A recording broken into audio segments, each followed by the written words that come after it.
Hora de conversar com o Carlos Andreasa. Acabou a novela e as eleições serão nos dias 15 e 29 de novembro, Andreasa. Quais são as considerações sobre essa mudança aí no calendário eleitoral? Bom dia.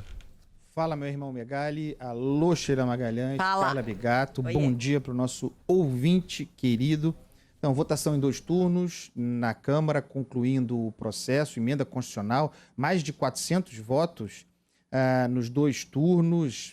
Se precisava de 308 para aprovação de emenda constitucional, votação expressiva que teve, trataremos de alguns pontos aqui, primeiro deles político, que teve algumas costuras interessantes.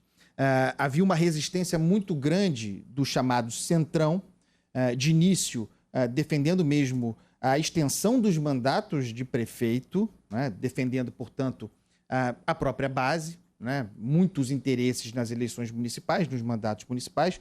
Isso não foi possível.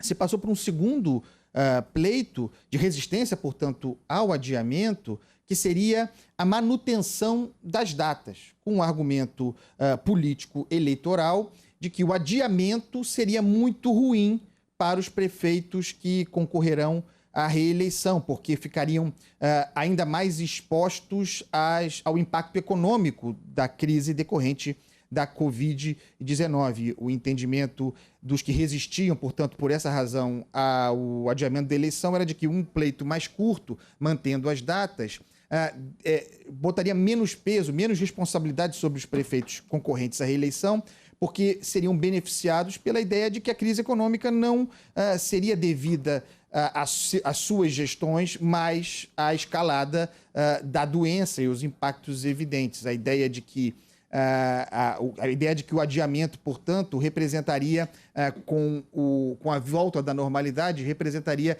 a maior chance de responsabilização dos prefeitos por suas eventuais incompetências. O que foi costurado aí com liderança de Rodrigo Maia, e isso é muito importante, porque Maia, se dizia, estava um pouco escanteado pela relação crescente entre esse Centrão e o Planalto.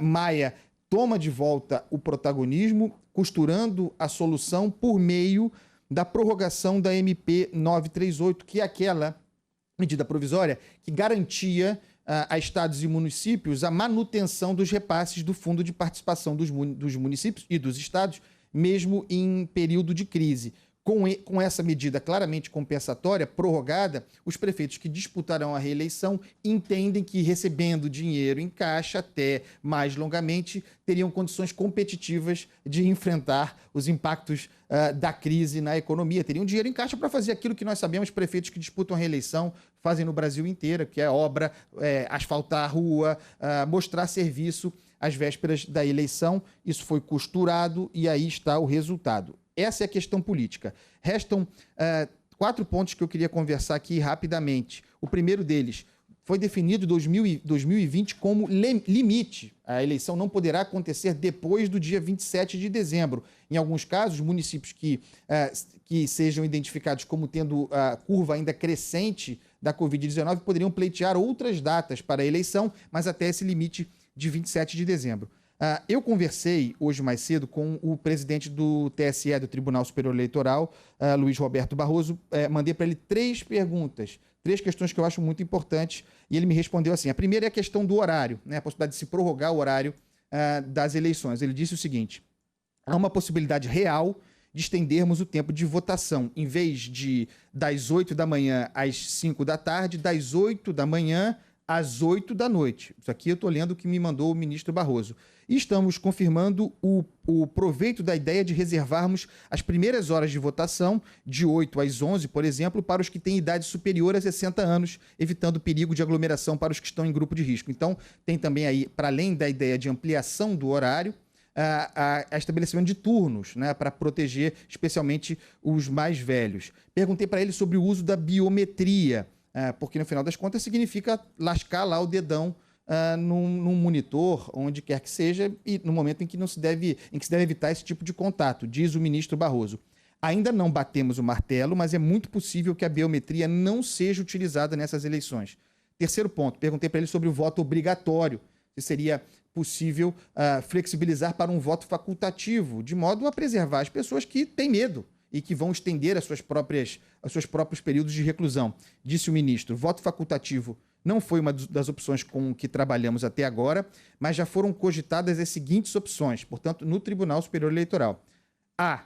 Admitir a pandemia como uma justificativa para o não comparecimento, mas sem dispensar o dever de justificar. B. Anistiar a multa para quem não comparecer.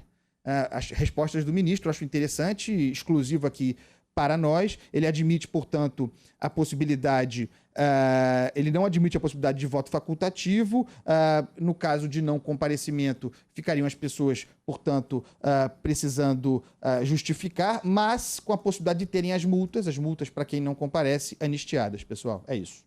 Eu fico impressionado. Era o momento que a gente tinha para fazer o teste de como funcionaria uma eleição, Andreasa, sem a obrigatoriedade do voto. Não custa lembrar que eu já ouvi tanto esse papo furado em mesa de bar, de não, o Brasil não está pronto para ter a desobrigatoriedade do voto.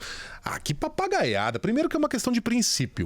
É uma questão de princípio você defender a liberdade de escolha, se a pessoa quer ou não participar do processo eleitoral. Isso é básico, funciona assim em tudo quanto é democracia. A gente tem uma oportunidade perfeita, uma janela que dificilmente se abre de maneira tão escancarada para fazer pelo menos um teste de como funcionaria.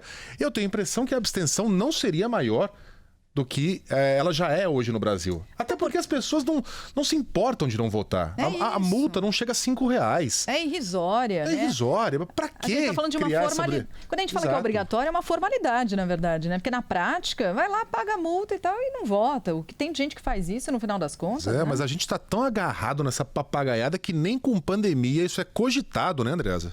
Mas me parece também que essa decisão não poderia ser tomada pelo Tribunal Superior Eleitoral. Não, sem dúvida. Teria que ser decidido pelo Parlamento. E realmente a janela se fechou para isso, Megali. O próprio Rodrigo Orengo disse que essa questão nem foi colocada em discussão no Congresso. Andreasa, um beijo para você, até amanhã. Beijo, pessoal. Tchau. Fui. Tchau.